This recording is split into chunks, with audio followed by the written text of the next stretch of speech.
আগের ভিডিওতে আমি বলেছিলাম যে এই মিষ্টির প্যাকেটগুলো কেন প্যাক হচ্ছে সেটা পরের পার্টে আমি বলবো, আর তার জন্য এই পরের পার্ট তোমাদের কাছে নিয়ে চলে আসলাম। হ্যালো এভরিওয়ান, আমি মিষ্টু, আর তোমাদের কাছে নিয়ে চলে আসলাম একটা ছোট্ট মিনি ব্লগ। তোমরা সবাই কেমন আছো? আমি কিন্তু মোটামুটি এখন ভালোই আছি। মাঝে কয়েকদিন শরীরটা খারাপ করছিল, কিন্তু এখন অনেকটা ভালোই আছি। আর এই যে এতগুলো আলু কড়াইয়ে বসে দিয়েছি, ভাবছো কি করছি? আজকে বাড়িতে সৎসঙ্গ আছে। তো এর আগেও আমি সৎসঙ্গের ভিডিও পোস্ট করেছি। আমরা যেহেতু অনুকূল ঠাকুরের দীক্ষিত, আর প্রত্যেকটা অনুষ্ঠান মানে কোনো একটা অনুষ্ঠান বাড়িতে হলে সেই উপলক্ষে আমরা একটা করে সৎসঙ্গ দিই। আর ভাদ্র মাসে কিন্তু যেহেতু ঠাকুরের জন্মতিথি, জন্ম মাস, তার জন্য সবাই দেয় আর আমরাও দিই। আর তার জন্যই আজকে গণেশ পুজো উপলক্ষে আর ভাদ্র মাস উপলক্ষে রাত্রেবেলা একটা সৎসঙ্গ দিয়েছিলাম। আর তার জন্যই কিন্তু সেখানকার মানে সৎসঙ্গ হয়, সবাই গান বাজনা করি, আর তারপরে একটা করে টিফিন দিই সবাইকে। এটা যার যেমন সামর্থ্য সে সেরকম দেয়। কেউ শুধু বাতাসাও দেয়, তাতেও কিন্তু যায় আসে না যে ভালো মন্দ দিতে হবে তার কোনো মানে নেই। কিন্তু এক একজনের এক এক রকম মনে হয় যে না আমি খাওয়াবো লোককে, সেই রকম। তো আজকেই সেখানটায় আমরা দিচ্ছিলাম লুচি, আলুর দম, লাড্ডু, যেহেতু গণেশ ঠাকুরের পুজো তার জন্য।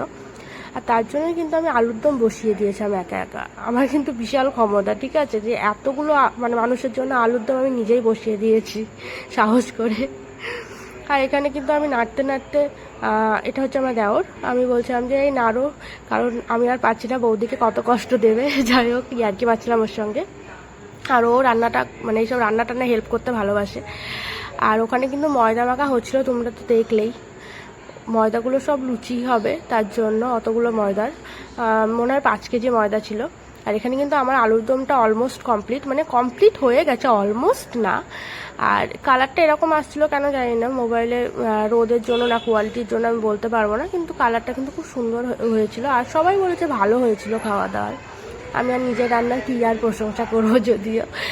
আর এখানটাতে আলুর দমটা মানে ঠিকঠাক করে নেয়, আর তারপর লুচিগুলো ভাজা হয়ে গেছিলো। আর তা করতে করতে সৎসঙ্গটাও শুরু হয়ে গেছিলো।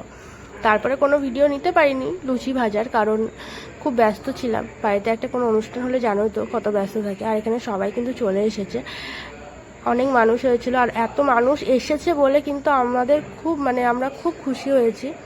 মানুষকে জায়গা দিতে পারছিলাম না, আরও একটু ঘর বারান্দাগুলো বড় হলে ভালো হতো। যাই হোক, সবাই মিলে খুব আনন্দ করেছি। আর ভাবছিলাম যে এই গানগুলো তোমাদের সঙ্গে দেখবো যে কি গান হচ্ছে, তোমরা একটু উপভোগ করো। কিন্তু ভয় লাগছে কপিরাইট আসবে কিনা, কারণ যতবার আমি এসব গান বাজনা পাশ থেকে হচ্ছে সেই ভিডিওগুলো দিয়েছি, কপিরাইট চলে এসছে। তার জন্য ভয় লাগছে, তার জন্য দিতে পারলাম না। তাও লাস্টে একটু দেবো ভাবছি, তোমরা দেখে নিও। আর ব্যাস এইটুকুই। আজ আবার কি বলবো, সবাই খুব আনন্দ করেছি, খুব মজা করেছি।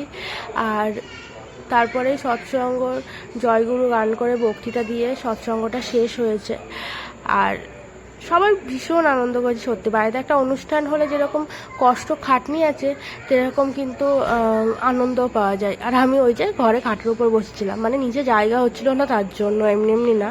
তো চলো আজকের মতো এইটুকুই। তোমরা সবাই ভালো থেকো, সবাই কমেন্ট, লাইক আর সাবস্ক্রাইব করে দিও, শেয়ারও করে দিও ভিডিওটা যদি ভালো লাগে, কারণ তোমাদের এই লাইক কমেন্টেই কিন্তু আমার মনে হয় যে না আমি আরও ভিডিও পোস্ট করব।